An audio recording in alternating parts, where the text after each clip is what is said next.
नमस्कार, स्वराज टीवी 24 में आप सभी का स्वागत है। मैं हूं निसार अख्तर। स्वराज टीवी के कार्यक्रम खास मुलाकात में आज हमारे मेहमान हैं भारत देश के मेधावी एवं युवा वैज्ञानिक दीपक कुमार जी, जिन्हें आगामी 19 दिसंबर 2020 को अंतर्राष्ट्रीय वैज्ञानिक पुरस्कार से नवाजा जाना है। दीपक जी हमारे साथ स्टूडियो में मौजूद हैं। आइए इनसे बात करते हैं। इतने छोटे से उम्र में इन्होंने इतने बड़े सफलता को कैसे प्राप्त किया है। दीपक जी बहुत बहुत स्वागत है आपका स्वराज टीवी चैनल पर। सबसे पहले आपका थैंक यू। जी धन्यवाद। और अपने बारे में दीपक जी आप बताएं, कहाँ से हैं आप और कैसे इतनी बहुत क्या उम्र है आपकी? मेरी उम्र अभी तो 21 वर्ष है। 21 वर्ष की उम्र में मतलब इतने बड़े पुरस्कार से आप नवाजा जाएगा, कैसा महसूस कर रहे हैं अभी आप? अभी तो खुशी का पल है, क्योंकि इतनी बड़ी उपलब्धि में से तो काफ़ी खुशी के माहौल है। बिकॉज ये पुरस्कार जो है पीएचडी होने के बाद या असिस्टेंट प्रोफेसर बनने के बाद ही मिलती है, लेकिन यह पुरस्कार मुझे अभी बीटेक सेकेंड ईयर के में ही मिल रही है, तो ये तो बहुत खुशी की माहौल है। जरा दीपक जी हम जरा शुरू से बात करते हैं कि आप बेसिकली आप कहाँ के रहने वाले हैं और ये इंजीनियरिंग करते हुए वैज्ञानिक बनने का सपना मतलब कैसे आया, मतलब कैसे लगा कि आपको वैज्ञानिक बनकर देश का सेवा करना है? इस फील्ड में इंटरेस्ट कहाँ से, किनसे इंस्पायर हैं आप? हम inspire doctor APJ Abdul Kalam sir से हैं, और सबसे ज़्यादा inspire 2016 Google science fair award Kiara Nirghin से हैं। बिकॉज उसने एक प्रोजेक्ट बनाई थी जिसका नाम था ऑरेंज पिल्स फॉर एग्रीकल्चर के लिए। उसका ऑरेंज पिल्स जो होती है एग्रीकल्चर, वो एसिड की मात्रा में होता है, और एग्रीकल्चर में बहुत ज़्यादा, जैसे कि एग्रीकल्चर टाइम हम देखते हैं कि खेतों में नमी नहीं है, वो सब उस पर प्रोजेक्ट बनाई थी। और वो देखने के बाद में मुझे ना बहुत ज़्यादा इंस्पायर किया कि मैं भी कुछ कर सकता हूँ। बिकॉज उसने 12 या 13 साल की उम्र में ऐसा किया था, लेकिन उस टाइम में मैं 7-8 क्लास में रहा होगा। उस टाइम में ही मुझे लगा कि कुछ करना, मुझे भी नया कुछ करना है, ऐसा मुझे बनना है। तो फर्स्ट टाइम मैंने क्लास 8 में नेशनल चिल्ड्रन कांग्रेस में मैंने पार्टिसिपेट किया था, और मेरा उस टाइम एक प्रोजेक्ट था जो गोबर होती है, गोबर उससे इलेक्ट्रिसिटी पैदा करना। उस टाइम मैंने डिस्ट्रिक्ट लेवल पे विनर भी रहा था। बायोगैस हाँ। उसके बाद में डिस्ट्रिक्ट विनर भी रहा था, लेकिन उससे आगे मुझे नहीं ले जाया गया। टीचर लोग ने बोला कि भाई अब 10th करो, 10th के बाद में अपना जॉब करना। लेकिन उस टाइम में मुझे भी कुछ पता नहीं था कि कैसे क्या करना है। उसके बाद में जैसे ही मैंने 10th पास करके आया, 10th पास करने के बाद में मैंने जैसे ही अपना पढ़ाई स्टार्ट किया, तो हमारे एक फिजिक्स का टीचर थे, उनसे मुलाकात हुई। उनसे थोड़ा, क्योंकि वो इंजीनियरिंग करके आए हुए थे, उनसे जब मुलाकात हुई तो मेरा इंटरेस्ट और जग गया और कुछ करने की क्षमता बढ़ी।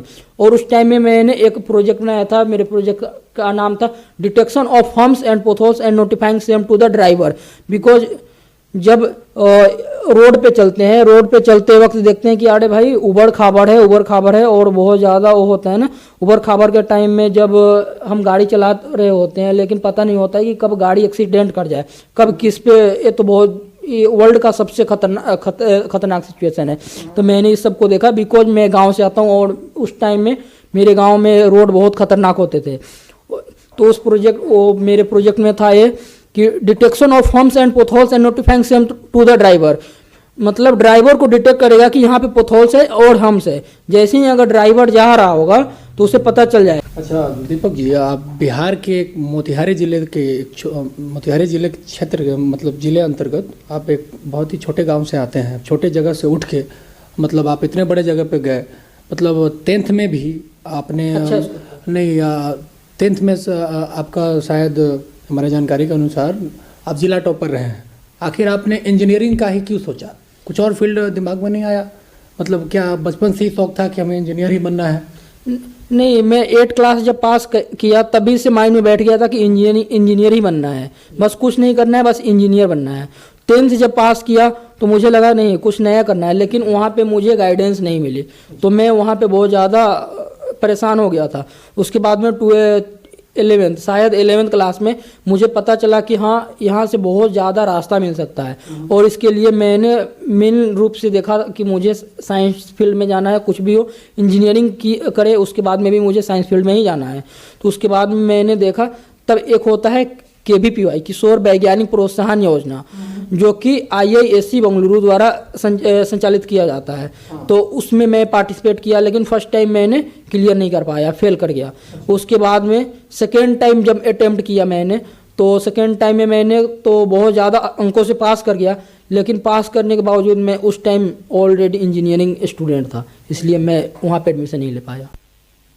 दीपक जी, आपसे हमारा अगला सवाल, युवा इनोवेटर के लिए क्या आप नया करने जा रहे हैं? हाँ, यही तो अभी मैंने सोचा है। जहाँ से मैंने मैट्रिक पास किया वहाँ मैंने एक इनोवेशन सेंटर ओपन करने का प्लान ओपन हो गया है। बस अभी कोरोना की वजह से भी टीचर लोग नहीं आ रहे हैं, अभी उसलिए नहीं हो रहा है, बिकॉज मैं अभी अटल किस स्कूल से आपने मैट्रिक? बलदेव अयोध्या अंतिम प्रवेशिका +2 विद्यालय, उसको शॉर्ट में बोलते हैं BAAP +2 विद्यालय हाई स्कूल से मैंने मैट्रिक की परीक्षा पास की है, और वहीं मैं एक इनोवेशन सेंटर खोलने जा रहा हूँ। क्योंकि अभी युवा इनोवेटर हमारे एरिया में लगभग बहुत ज़्यादा हैं, क्योंकि मैंने देखा है और वो लोग कुछ नहीं कर सकते, इसलिए मैं सोचा कि आगे मैं बढ़ूं ताकि इसके लिए मैं कुछ कर सकूं। तो अभी स्कूल के प्रिंसिपल से, टीचर से मेरी बात हो चुकी है कि कैसे क्या करना है। बस मुझे लाना है इस इनोवेशन सेंटर को, क्योंकि इनोवेशन सेंटर को लाना बहुत ज़रूरी है। और जो भी युवा इनोवेटर है, अपना जो भी आविष्कार करते हैं, रिसर्च करते हैं, कोई भी प्रोजेक्ट बनाते हैं, उनको बहुत दूर जाने की जरूरत नहीं है और परेशान होने की कोई जरूरत नहीं है। अब वो अपने स्कूल में ही, अपने प्रखंड के स्कूल में ही जाकर अपना प्रोजेक्ट दे सकते हैं, और उनका अगर अच्छा प्रोजेक्ट रहा तो उसके लिए तो अवार्ड भी सेलिब्रेट किया जाएगा और पुरस्कार भी दिया जाएगा। साथ साथ उसका जो प्रोजेक्ट होगा पेटेंट भी किया जाएगा, और पेटेंट जैसे जैसे अगर स्टूडेंट का पेटेंट बढ़ते हैं, अगर पेटेंट करने का मतलब होता है डायरेक्ट वो साइंटिस्ट बन रहे हैं, अगर उस फील्ड में अगर वो पेटेंट अगर होने लगा तो स्टूडेंट की अपने उसका रास्ता अपने आप खुल जाता है सफलता का, कि कैसे मुझे आगे क्या करना है। क्योंकि यहाँ पैसे की जरूरत पड़ती ही नहीं है, बस पड़ती है तो बस थोड़ी सी हिम्मत की जरूरत पड़ती है। अगर कोई भी काम करते हैं तो हमको तो हिम्मत चाहिए ही। अगर काबिलियत हो तो हाँ, कहते हैं ना, हासिल कर सकते। वो कहते हैं ना कि सफलता के पीछे भागना ही नहीं चाहिए, अगर काबिलियत के पीछे भागो। अगर काबिल बनोगे ना तो काबिलियत मतलब जो भी होगा सब वो तो आएगी। तो दीपक जी, आप अपने सफलता का श्रेय किसे देना चाहेंगे? सबसे पहले तो अपने सफलता का श्रेय मैं अपने मम्मी पापा को देना चाहूँगा, और उसके बाद में एक मेरे टीचर थे, उनका नाम तो शायद KN सुमन सर हैं, जो फिजिक्स के टीचर थे, उनसे मैं काफ़ी मोटिवेट था। और एक हमारे और टीचर थे जो हमारे स्कूल का प्रधानाध्यापक थे, लेकिन अभी वो रिटायर हो चुके हैं, जो राष्ट्रपति अवार्ड से भी अवार्डेड है, जिनका नाम है त्रिपाठी सर, बहुत अच्छे सर हैं। और उसके बाद में मैं इस अवार्ड के लिए मैं अपने एक फ्रेंड को भी सफलता का श्रेय देना चाहता हूं, क्योंकि जब भी मैं टूट जाता था तो उसने मेरे को काफ़ी मोटिवेट किया, जिसका नाम शुभम श्रीवास्तव है।